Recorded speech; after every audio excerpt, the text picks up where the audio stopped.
If you're new to this series and you would like to share a paranormal story that's happened to you before, submit it to whyme2k15@gmail.com. Okay, let's begin. Number 5. Hey, I'm Kyle. I'm only a teenager, so I haven't had many scary experiences, but one always comes to mind whenever someone asks for scary stories. This happened about 2 years ago. On October 18th, I was at my friend's house working on a history project with him, and I was planning on sleeping over so we can play video games together. His mother was out on a business trip, and his father and younger sister were with us at home. Until that is, his sister wanted to go to a haunted house made to scare kids. My friend, named Alex by the way, immediately turns her down. Considering that I wanted to hang out with my friend, I politely turned him down. His sister and dad left us alone. I sat in the kitchen doing some writing, and my friend was down the hall just typing on a computer. Out of nowhere, I hear a light knocking noise from the front door, which I found strange because everyone uses the side door. I stand up from my work and walk over to the door. The TV is on, but on a paused video game. I passed it off as just despite being superstitious. Then once again a knocking starts, this time on the wall in between the living room and the kitchen. Now I'm scared. I run down the corridor and I try to explain the situation to my friend. He thinks I'm messing with him. I plead I'm not. Then we hear the knocking. Now he knows I'm not joking. Considering we live in Massachusetts, it was dark despite being 7:30 p.m. and we lived in a slightly rural area. So now we're scared. We sneak around the house trying to get clues on a stalker. We get nothing and end up back in the room with the computer, which is near the side entrance. The room is completely silent, except our heavy breath. Something drew me to look at the back door, made purely out of glass. Out of nowhere, a large pale white fist simply appears and harshly hits the door. A loud bang emerges. My friend immediately runs, but I was frozen in fear watching the door. The fist pounds the door twice more, then as the fist retracts, I see a slight amount of our stalker's face in the moonlight. Pale white like its fist, smaller eyes and toothy grin. I run into the bathroom where my friend is hiding. We turn off the lights and lock the door. I arm myself with scissors and peer out the door. I see my friend's sister's phone on the bench across from us. By now I think it's suicide trying to get my phone in the kitchen, and my friend's phone is upstairs. I quickly reach out and snatch the phone. It turns on. I hit 9 to call 911 and the phone turns down. It turns off. Now we're scared. We hear someone jiggle the side door vigorously. We lock the door and hide near the shower with our small items equipped. We stand in a dark bathroom silent for 15 to 20 minutes until we hear a car pull up. We hear his dad and sister run in and yell to us that they're home. We slowly creep out the bathroom and are so excited to see that they're there. They asked, "What's going on?" and in tears we explained the entire situation. They showed concern for us and my friend suspected that it was them, but they quickly disregarded. They never do that to us. Anyway, neither of them are horrifying pale creatures. To this day, I look out whenever I'm at Alex's house for whatever the heck that thing was. Number 4. So, my terrifying story happened early this year. I am big into the paranormal and have always found it fascinating. I was in my freshman year of college and lived in the freshman dorms. I went to take a shower one night around 11:30 p.m. and it was the weekend, so not many people were there. The way the shower hall is set up is you walk in from the hallway and there are 3 shower stalls, then a corner which houses a bathtub that nobody uses, I hope, and then 3 more showers leading to the other side of the floor. Essentially 2 hallways with the shower that connects them. Anyway, when I went into the shower room, the middle shower was on. I assumed that someone just forgot to turn it off, and since the water was already warm, I hopped in. I heard what seemed to be whispering from the stall next to me, but I brushed it off as my imagination. When I went to turn off the water, I heard something odd. Another shower was on. I know for a fact nobody was in there when I went in, and the doors are too loud for someone to have snuck in. I threw on a towel and exited the stall, and the shower where I heard the faint whispers was on, but nobody was in there.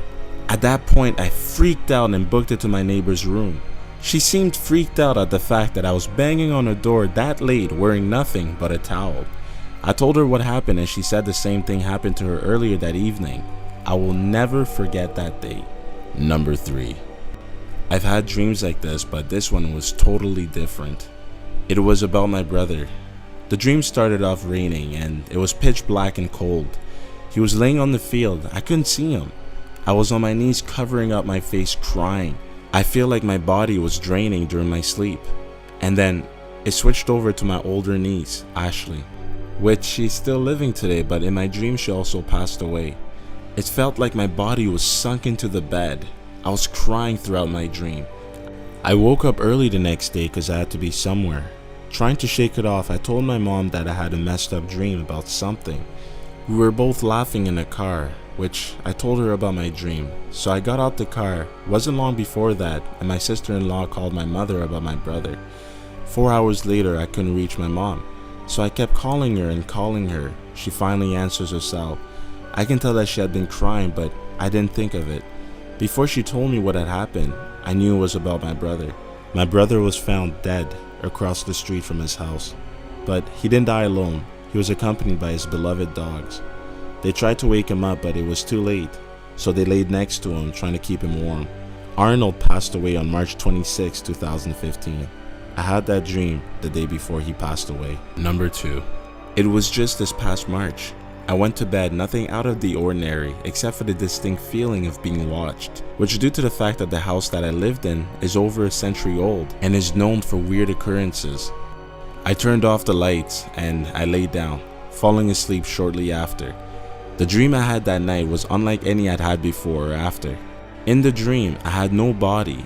I was floating a short distance away from a group of people sitting in a circle. They were discussing the paranormal experiences they all had. After what felt around 15 minutes or so, I heard something whispering in my ear, "I'm still here." The words filled me with terror, and I jolted awake. Sitting up in my bed, my eyes were drawn to a tall, shadowy, cloaked figure standing in the center of my room. It looked like the Grim Reaper. I could feel the thing staring at me. Then everything went black. A little while later, I woke up, still feeling a distinct sense of absolute terror. I realized it had all been a dream. But that doesn't mean that I was able to go back to sleep that night. On top of it all, I still felt like I was being watched. Number 1. The year was 2009. In Mexico, my family and I were on vacation to visit my great-grandparents who lived in the middle of nowhere, somewhere deep in the hills of Mexico. At the time, I was energetic, 10 years old, would run around the farm and go up and down the hills until one night my family was invited to a party at another ranch, so we decided to go and have a little bit of fun. It wasn't until we left that we experienced the most frightening feeling. It was around 3 in the morning where we decided to call it a night and head back home. As we were driving back to my grandparents' ranch, my mother turns around to tell my sister to stop weeping. But as I turned to see what was going on, my sister was dead asleep.